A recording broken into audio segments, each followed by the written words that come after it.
प्रणाम उपस्थित हो। एक हनुमान जी जो हनुमान जी और प्रभु जी की वार्ता। परिस्थिति उस समय की है जब हनुमान जी लंका से आए और लंका से आने के बाद प्रभु जी को सारा वृत्तांत बताते हुए और सुनकर, सारा वृत्तांत सुनकर प्रभु जी एकाएक चल दिए, मानो लंका पर चढ़ने के लिए, चढ़ाई के लिए। प्रभु का प्रकोप, पीछे पीछे सब चले।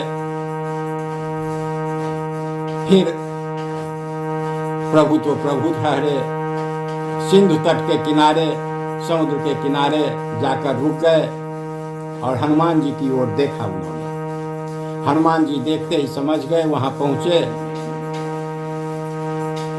और जब पहुंचे तो हनुमान जी प्रभु जी से कह रहे हैं, हे राघव जी, किस बात की चिंता क्यों कर रहे हैं? चिंता करने की कोई बात नहीं है। हे अनंत स्वरूप देव, आप चिंता त्याग दें। यह लंका है, कितनी बात है। सुनिए, रावण, कुंभकर्ण और उनकी सेना किस गिनती में है आपके सामने। आपके प्रताप से आप कहें, आप आज्ञा दे तो लंका को उखाड़ कर डंडे की भांति चारों ओर घुमा दूं और फिर घुमाकर कहीं फेंक दूं। सब आपकी माया है, आप केवल आज्ञा करें। कहें तो त्रिकूट पर्वत को पैरों से दबाकर उसे पानी के नीचे समुद्र तल में समा दूं। आप कहें तो राक्षस रावण को अपनी पूंछ में लपेट लूं और उसे घुमाकर ऐसे फेंकूं जो उसका आता पता ना रहे। आप आज्ञा दें तो उसे नखों से ही खरोच डालूं ऐसा जो उसका पता ना रहे। आप कहें तो त्रिकूट पर्वत को जड़ से उखाड़ कर सुमेर पर दे पटूं, न रहेगी बांस न बजेगी बांसुरी। हे दयालु, आप कहें तो अपने शरीर को इतना बढ़ा लूं कि सातों समुद्र मेरी छाती में से नीचे रह जाए। श्री रघुनाथ जी, आप मेरे ऊपर चरण रख दें और सारी सेना मेरे ऊपर चलकर समुद्र पार कर ले। मुझे जगजननी मां जगदम्बा जानकी का आशीर्वाद प्राप्त है। इसी को पद में भक्त सूरदास जी लिखे हैं, तो आइए आप लोगों को समर्पित कर रहा हूं। राघव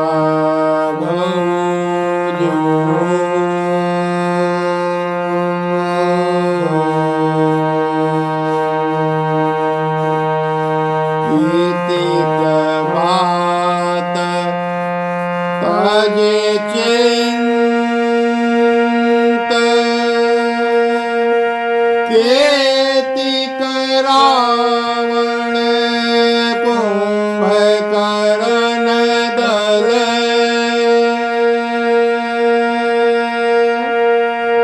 केतिक रावण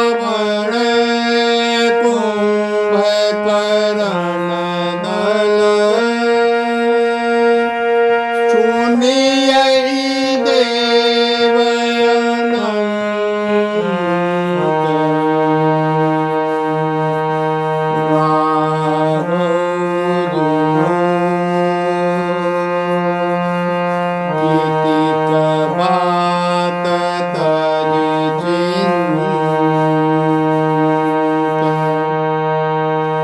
God.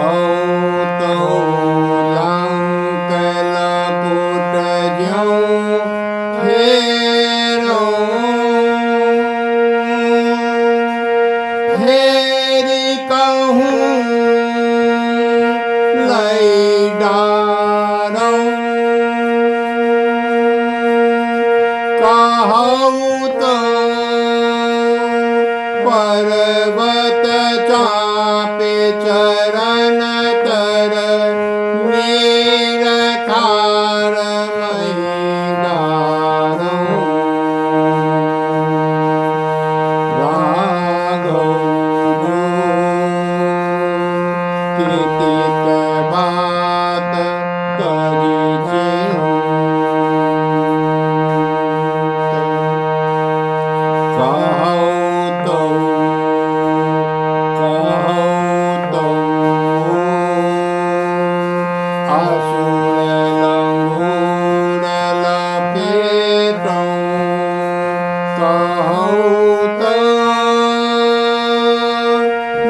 खानी बिगाड़ूं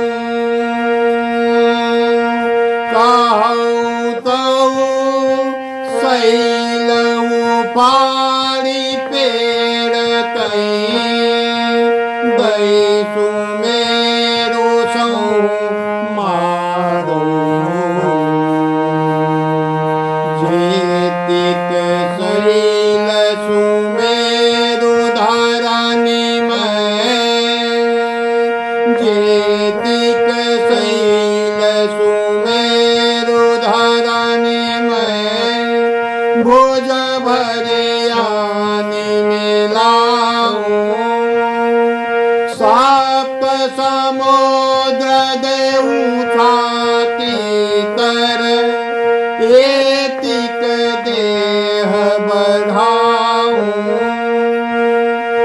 चली जाऊं सैना सब मुँह पर धरऊं चरण रघुवीर मोहि अशेष जगत जननी के नवत नवज शरीर जीतिक बोल बोलियो तुम आ गए राम प्रताप तुम्हारे सूरदास प्रभु सूरदास प्रभु की संसाचे जन करी पैज पुकारे सूरदास प्रभु की संसाचे जन करी